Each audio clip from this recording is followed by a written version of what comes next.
Thank you, chairpersons. Good afternoon to all. Thank you, organizers, for this opportunity. So I'm going to start my first abstract, which is the association of antibiotic exposure with the residual cancer burden in HER2 negative early stage breast cancer. So the background of this study is very fascinating, and we all are very fascinated to know that not only the biomarkers of interest like PD-L1 pills, it is actually the fecal microbiome that actually has an impact on the responses to immunotherapy. And in fact, across several tumors where immunotherapy has been tested, there is a favorable responses of the fecal microbiome on the overall responses.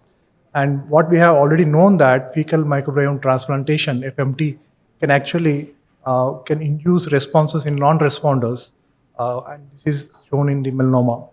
So again, there is a complex interplay between the fecal microbiome and overall responses to immunotherapy. And this study actually is trying to understand that interplay, how the antibiotic exposure during immunotherapy had shown a negative impact on the responses.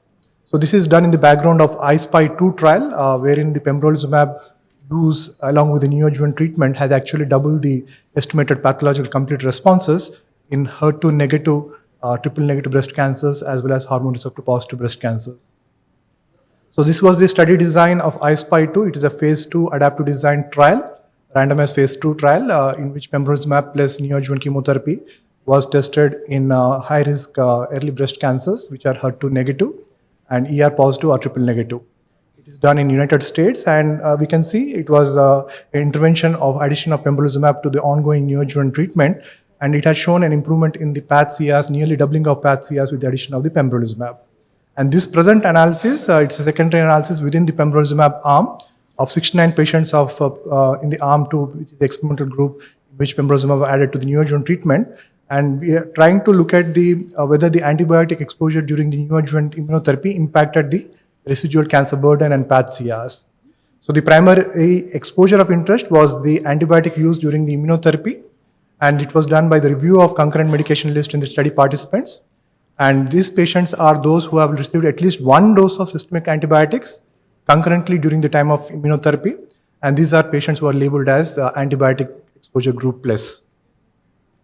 So out of the 69 patients, 66 participants were eligible for the analysis. Out of the 66 participants, about 27%, that is 18 patients, were included in the antibiotic exposure group. These patients have a median age of 48 years. The most common antibiotics are the usual suspect, fluoroquinolones, in 16 patients, and basically the cephalosporins, another 16 patients. And if you look at the chart on the right side, we can see that a significant majority of these patients are actually having a stage 2 disease, 69.8%, and about 60% of these patients are hormone receptor positive. So coming to the primary endpoint of this analysis, the antibiotic used during the immunotherapy was associated with the higher mean RCB index and lower PAT-CRs, 38% versus 55.6%. And if you look at the chart below, for those who are having no antibiotic exposure, 52.2% had RCB class 0. For those patients who had antibiotic exposure, yes, 55.6% had the RCB class 2. And this association between the antibiotic use and higher RCB index was significant in the multivariate linear regression analysis.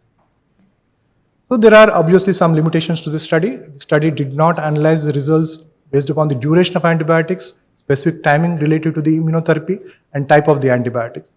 And study did not analyze the effect of antibiotics on the gut microbiome before and after the exposure to the antibiotics.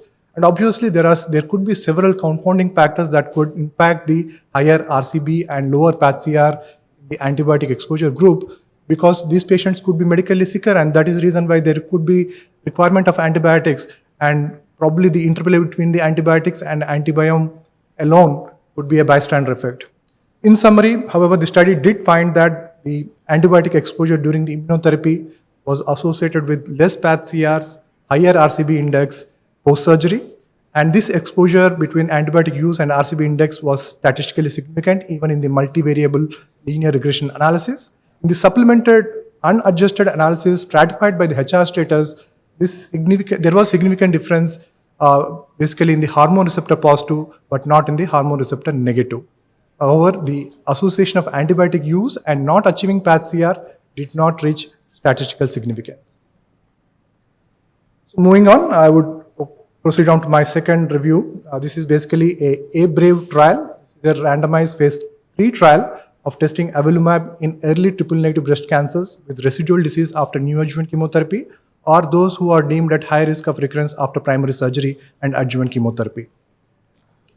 So much has been already discussed regarding the utility of immunotherapy in triple-negative breast cancers. So a BRAVE trial is an academic trial designed to evaluate the role of escalating strategy with application of switch maintenance with avelumab in high-risk early triple-negative breast cancers. We know avelumab is presently approved as a switch maintenance in the metastatic urothelial cancers.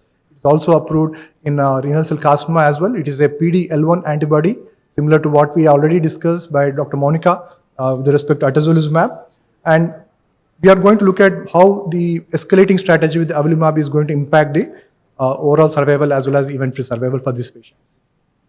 So this is a study design. It included high-risk triple-negative breast cancer patients who completed the local regional treatment as well as systemic therapy with curative intent. It has two stratum. Stratum B is those patients who have completed neoadjuvant treatment and have a residual disease post-surgery. Stratum A included those patients who are deemed high risk of recurrence based upon the T stage and nodal positivity. And they are randomized in a 1:1 fashion to either avelumab or observation. And the primary endpoint of the study was the disease-free survival in the intention to treat population. And also the co-primary endpoint was to identify the disease-free survival in the stratum B, which is post-neoadjuvant chemotherapy. And secondary endpoint was overall survival and DFS by PD-L1 positive patients. So this is the statistical consideration. The hypothesis is that the addition of avelumab would improve the DFS by 13.6% in 3-year period. And assuming the uniform enrollment of 4 years and attrition of 6%, 474 patients were required. This was the patient disposition. Out of 114 patients who were screened for eligibility, 477 were randomized, 238 in the experimental group and 239 in the observation control group. So this is the patient characteristics, well matched, except for that the last column, the adjuvant capecitabine utilization was a bit more on higher proportion in the experimental group compared to that of the control group, at around 18% in the control group and 24% in the experimental group. So this is the co-primary endpoint of DFS in the intention to treat population. As you can see, at a median follow-up of 52 months, a delta of 5.1%, which was not statistically different, hazard ratio 0.81, which was not statistically significant. Coming to the co-primary endpoint of looking at the DFS in the stratum B, again, a delta of 6.2%. However, it was not statistically significant at hazard ratio of 0.80. Coming to the overall survival in the intention to treat population, the 3-year overall survival of 85% versus 76%, a delta of 8.5%, hazard ratio 0.66, which was statistically significant, inferring a nearly a 34% improvement in the risk of death or disease progression. Coming to the distant disease-free survival in the intention to treat population, again, 75% versus 68%, a delta of 1.5%, which was statistically significant with a hazard ratio of 0.70. So we can see that avelumab is, it has good safety tolerance, and nearly 70% of the patients could complete treatment. Again, the most common reason for discontinuation, the rest of the 30% was disease progression in 51%. And we know the safety profile of avelumab. It has basically around less than 2% of grade 3 toxicities. The most common toxicities are the usual suspects of thyroid dysfunction and colitis, diarrhea, or transaminitis, which could be easily managed. So this is the summary and conclusion. This is the first randomized trial of utilization of avelumab as an escalating strategy in high-risk triple-negative breast cancers. It has shown a statistically significant 8.5% improvement in 3-year overall survival in the intention to treat population. It also induced a 7.5% significant improvement in the 3-year distant disease-free survival. It is well tolerated. And we can see in the right side, the green columns, a 30% reduction in the risk of distant metastasis, and also 34% reduction in the risk of death. And this is probably having an important role to play in early triple-negative breast cancers with high risk after primary surgery, or those patients who have a residual disease post-neoadjuvant treatment. It would be interesting to know how physicians are going to take this data in the background of Keynote 522, which has already been discussed, where there was a concurrent use of neoadjuvant immunotherapy as well as chemotherapy. This trial did not include any concurrent neoadjuvant chemotherapy. It only included an escalation strategy in high-risk patients. Again, most of these patients also have exposure to capecitabine. How would the adjuvant use of olaparib can be mixed with this drug is something that, again, we need to look at further trials. Thank you very much.